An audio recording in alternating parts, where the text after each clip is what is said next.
L'affaire de la Chambre d'agriculture, des pêches, de l'élevage et des forêts du Cameroun. Une véritable chambre consulaire qui fait la promotion du Made in Cameroun. Un organe consultatif et représentatif des intérêts des professionnels du monde rural.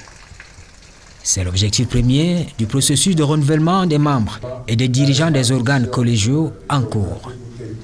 C'est une démarche qui viendra compléter le travail amorcé par la réorganisation contenue dans le décret présidentiel du 13 avril 2016.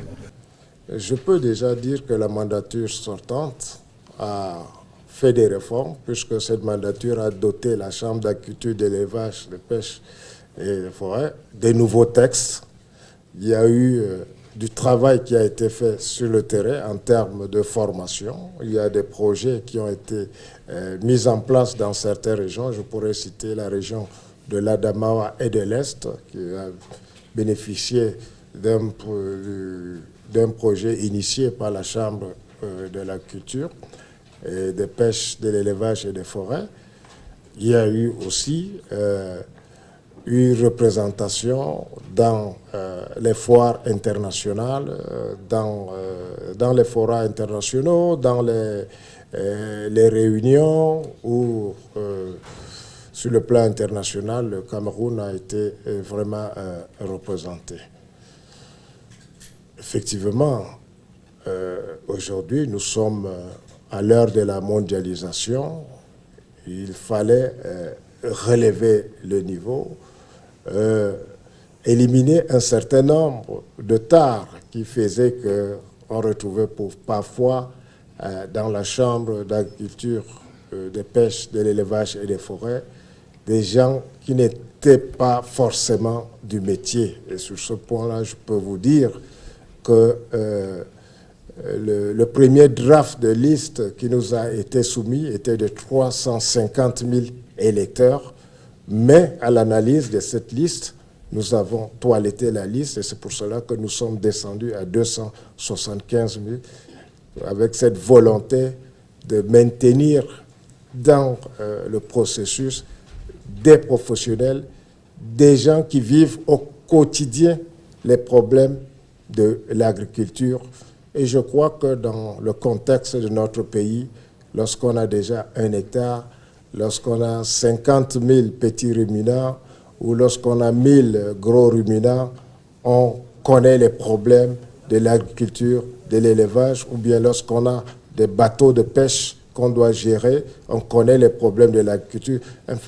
Le processus de renouvellement des membres et des organes collégiaux de la Chambre d'agriculture est lancé depuis bientôt 4 mois, avec la tenue de la première session de la commission électorale. Plusieurs activités ont eu lieu dans le cadre de ce processus, notamment l'affichage des listes électorales provisoires, la vérification et la bonne inscription sur les listes par les producteurs au niveau des services déconcentrés des ministères concernés, le dépôt des listes de candidatures, la validation de ces listes par les commissions électorales régionales, les dépôts des recours irrélatifs et leur examen par la commission électorale nationale les 9 et 10 août 2021. Le fichier électoral compte à ce jour 275 000 inscrits, dont 77% d'hommes et 23% de femmes, inégalement répartis au sein des 4 sections sur l'ensemble du territoire national. En ce qui concerne la répartition par section, l'analyse des statistiques montre que la section agriculture se taille la part du lion avec 90,5% d'inscrits contre 8,1% pour l'élevage, 0,8% pour la pêche et 0,3% pour les forêts et la faune. Les modalités du vote, le 12 septembre prochain, sont connues. Le fichier électoral est rendu public. Adamawa, une liste conduite par M. Abba Daïrou. Centre, 3 listes conduites par M. Tchèque Bernard, Mme Zame Claire Solange et Dr Maïla. Est, une liste conduite par Mme Tchebon Ingrid. Extrême Nord, 3 listes conduites par M. Foula, M. Djadjin et M. Souaibou. Littoral, 2 listes, une liste conduite par M. Epoune Pierre et une autre liste conduite par M. Konago Jubert. Non, 3 listes conduites par M. Moussa Koué, M. Adamou Baba Garoua et Dr Era Yavaï Bouba. Nord-Ouest, une liste conduite par M. Baba Ousseini. Ouest, une liste conduite par Mme Pouefo. Sud, une liste conduite par Mme Ekombo Mendongo, épouse Djemba. Et Sud-Ouest, une liste conduite par M. Ndedi Bo Akama. Je tiens à rappeler aux différentes candidatures que la campagne électorale débute 12 août 2021 et s'achève le 11 septembre 2021. J'espère de tout mon cœur que le 30 septembre 2021, lors de l'installation de la nouvelle mandature, les agriculteurs, pêcheurs, forestiers et pisciculteurs seront fiers des membres qu'ils auront élus. En vue de faciliter les opérations de vote proprement dites et permettre un taux de participation élevé, plus de 400 bureaux de vote ont été créés sur l'ensemble des 360 arrondissements que compte le territoire national. Un guide de l'électeur est en cours d'édition et les dispositions sont en train d'être prises pour produire et acheminer les documents électoraux vers les différents bureaux de vote.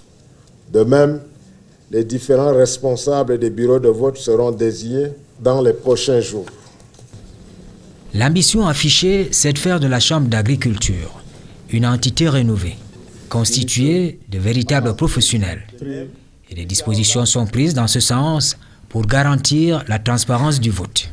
Déjà, je puisse vous dire que les candidatures étaient libres. Il suffisait de respecter le code électoral et de respecter non seulement la répartition géographique ou territoriale de la représentation, mais respecter la répartition sociologique, respecter le genre, respecter le pourcentage demandé en termes de jeunes. Ensuite, les listes de candidatures étaient déposées sans contrainte. Bien sûr qu'il fallait respecter les conditions pour être électeur et pour être éligible. Nous avons donné un délai pour qu'il y ait des recours. Le contentieux a été résolu de manière publique et contradictoire. Nous avons eu même quelques conseils, cabinets d'avocats qui ont été constitués pour la défense de certains requérants. Et ce contentieux n'avait pour objectif que de lire le droit, tout le droit et rien que le droit, et c'est ce que nous avons fait. En ce qui concerne le bas taux d'enregistrement dans l'Adamawa, j'avoue que les conditions par rapport aux précédentes mandatures ont été durcies. On est passé, si je prends le cas de l'agriculture, on est passé de 0,5 hectares à 1 hectare, ce qui ne permettait pas à la grande population des agriculteurs qui font en grande partie l'agriculture de subsistance, qui ont des surfaces généralement inférieures à 1 hectare, à postuler à ce processus. Ceci est dû au fait que vous savez que le chef de l'État, son Excellence Paul Biya, appelle de tous ses voeux l'agriculture de seconde génération, une agriculture professionnelle. Et nous avons voulu donc ceux qui puissent compétir ou ceux qui puissent voter soient vraiment des professionnels de l'agriculture. C'est peut-être ça qui a justifié. Dans l'esprit des autorités publiques, du ministre de l'Agriculture et du Développement rural, les agriculteurs, les éleveurs, les pêcheurs ont leur destin entre les mains. Par leur choix, la Chambre d'agriculture doit être un véritable organe porte-parole qui défend les intérêts du monde rural auprès des pouvoirs publics, des collectivités territoriales décentralisées, des organismes nationaux et internationaux. Les attentes, c'est qu'il y ait une réelle représentativité des professionnels de l'agriculture, de la pêche, de l'élevage et des métiers de forêt et de la faune. Les attentes, c'est qu'il y ait une véritable représentation sociologique de la nation telle que voulue par les chefs de l'État, les jeunes, les femmes et toutes les composantes sociologiques de notre nation. Les attentes, c'est que cette chambre soit véritablement une chambre consulaire qui fait la promotion du Made in Cameroun, une chambre consulaire où tous les professionnels de l'agriculture, de la pêche, de l'élevage et de la forêt se retrouvent pour débattre sincèrement, sereinement des problèmes qui sont les leurs. Les attentes, c'est avoir une chambre qui soit le véritable interlocuteur en termes de formation, en termes de renforcement de capacités et en termes de promotion du monde rural dans notre pays et auprès des institutions nationales et internationales. Au-delà des missions de consultation et d'intervention, la Chambre d'agriculture devra au bout de la chaîne, en tant que chambre consulaire, faire dans la promotion économique et la formation professionnelle.